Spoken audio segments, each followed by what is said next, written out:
Hello everyone and welcome to another episode of the Ngannou Boxing Podcast. Just wanted to touch base on a few things really this week. Obviously the big news, Joshua Ngannou's happening, isn't it, in March in Riyadh to close the Riyadh season off. It's a big fight, there's no question about that. Again, some people say it's going to be a freak show, some people circus. But obviously, you know, Ngannou's had a fantastic showing against Tyson Fury. I stand by the fact I think Fury won, but it was competitive. It was close. And, you know, Ngannou easily won half a handful of rounds. You could give him 3 rounds. I certainly did. A push 4. So, you know, and some people were convinced he'd actually won.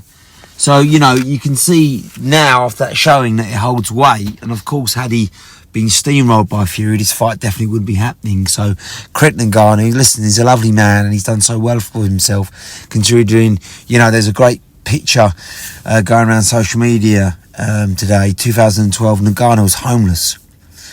And Anthony Joshua was the gold medal winner. So, it's incredible, isn't it, how Ngannou's turned his life around, and it just shows you it's an inspiring story for anyone. You can turn your life around at any time, even as a grown adult. But Joshua really should clean house with Ngannou. There's no question about it. I think Joshua is a pro in every fight he does. You've got to give him that credit. He's not like Fury, who takes opponents lightly. He's not as naturally talented as Fury, so he has to work hard. And I think he will do. Whether or not he goes easy on Ngannou, I don't know. I think they're going to be very good friends. Obviously, they've got that the African link, which is very closely bonded. They've talked highly about that. They seem close outside the ring. They seem friendly, seem amicable whenever I've seen them meet. I'm not saying they're best buddies. I'm not saying they meet up every week, but you watch on social media, they have met and they shake hands. They seem very respectful. But you have to question, don't you? Will Joshua come in with that same malicious intent that he had against Otto Wallin? We don't know. If he does, I believe it'll be a fairly short night, because Ngannou shouldn't really hold torch to Joshua. This is boxing, not UFC. Likewise, if it was UFC, you'd expect Joshua not to get out the first round against Ngannou, who would probably take him down and ground and pound him. So, really, if it goes more than 5 rounds, if Joshua's up for it, has that malicious intent and wants to send a statement, it shouldn't go more than 4 or 5 rounds. Shouldn't go 4 rounds, really. But we don't know. If the Joshua does a Fury, then, you know, this could get a scrappy fight. You know, Ngannou could cause Joshua problems because he's the same size, the same physicality, give or take, you know, pretty much an inch or 2.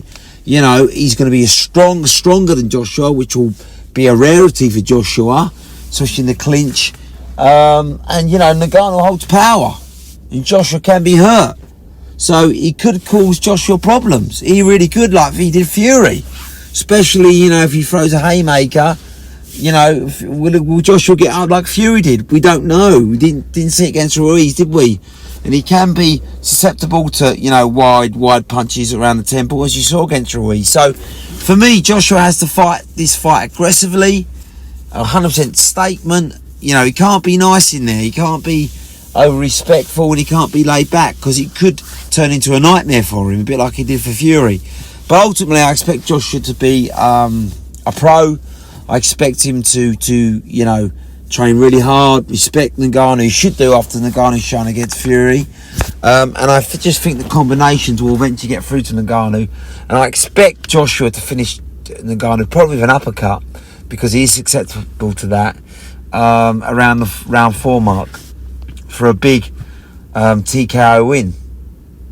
And then, of course, it sets up the big fight. I think Joshua will then start calling out, you know, Wilder. If Wilder can come through, it looks like maybe Zhang. That fight I still think could happen.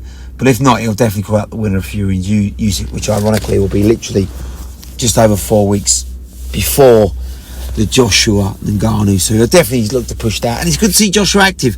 Joshua is at his best when he's active. This will be like his third, fourth fight in a year, which is fantastic for him.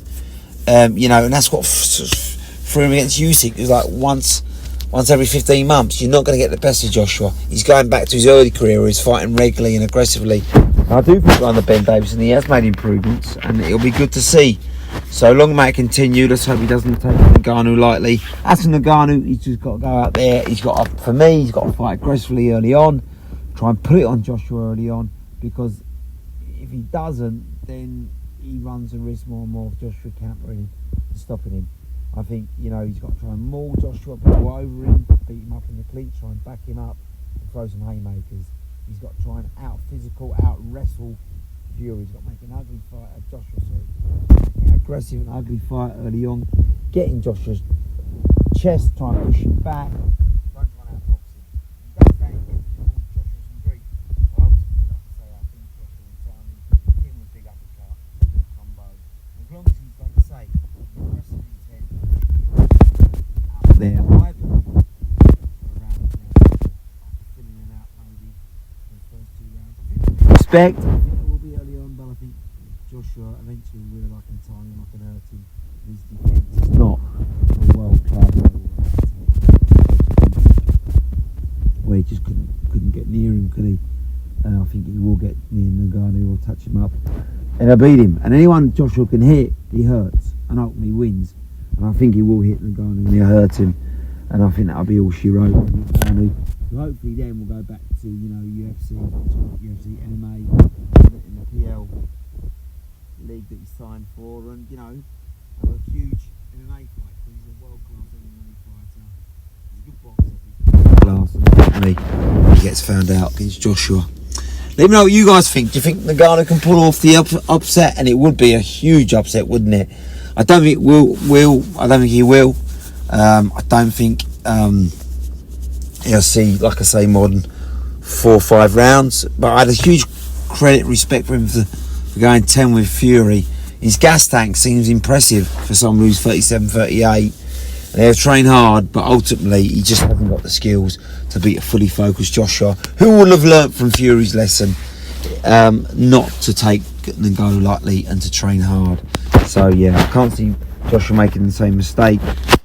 Fury can. I think as long as he, you know, like goes in there with intent, yeah, and, you know, focus, he'll get Ngannou out, because he's got the power to do so with him 4. Let me know what you guys think.